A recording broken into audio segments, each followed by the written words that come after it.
ஆனால் குரு பகவானுடைய பார்வை மாத துவக்கத்திலேயே அமைகிறதுனால உங்கள் ஆஃபீஸில் முக்கிய கடமைகள், முக்கிய பொறுப்புகளை கொடுப்பாங்க. அந்த கொடுக்குற பொறுப்புங்க நமக்கு ஒர்க் ப்ரெஷரை கொடுக்குங்க.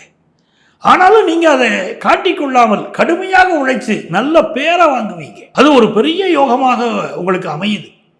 அந்த குரு பகவானின் 4ஆம் இடத்துக்கு போகிறார் இந்த மாதம். அதுவும் மிகப்பெரிய சிறப்பு. சொந்த வீடு மனை வாங்கும் சிந்தனை பெருகும். பல மீனராசிக்காரங்களுக்கு கண்டிப்பாக சொத்து வாங்கணுங்க அப்படிங்கிற எண்ணம் பெருகும். 10ஆம் இடத்துல சூரியனும் செவ்வாய் இருக்கிறது யங்ஸ்டர்ஸுக்கு கொண்டாட்டம். ஒரு அரசு வேலை எதிர்பார்க்கக்கூடியவர்களுக்கு நல்ல அரசு வேலை கூடி வரக்கூடிய யோகம். ஒரு அதிகார பொறுப்பை எதிர்பார்க்கக்கூடியவர்களுக்கு அதிகார பொறுப்பு கூடி வரக்கூடிய யோகம். தந்தை வழியில் சொத்தை எதிர்பார்க்கிறவர்களுக்கு அந்த தர்மாதிபதியான செவ்வாய் கர்மத்திலே உட்கார்ந்து தந்தை வழியில் சொத்து கிடைக்கக்கூடிய யோகம். எல்லாம் நல்லா இருக்குங்க. அப்பாவுடைய உடல் நலத்தில் கவனம் செலுத்துறங்க மீனராசிக்காரங்க. அது இப்போ ரொம்ப முக்கியம். 6ஆம் இடத்துல கேது பகவான் இருக்கார்.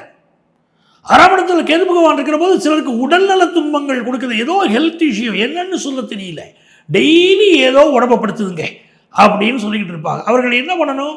இந்த மாதம் வரக்கூடிய சங்கடகர சதுர்த்தி 6ஆம் தேதி, ஜனவரி 6ஆம் தேதி வந்துடும் சங்கடகர சதுர்த்தி. இந்த மார்கழி மாதம் நடக்கக்கூடிய சங்கடகர சதுர்த்தியில் கலந்துக்கிடுங்க. விநாயக பெருமானை வழிபடுங்கள்.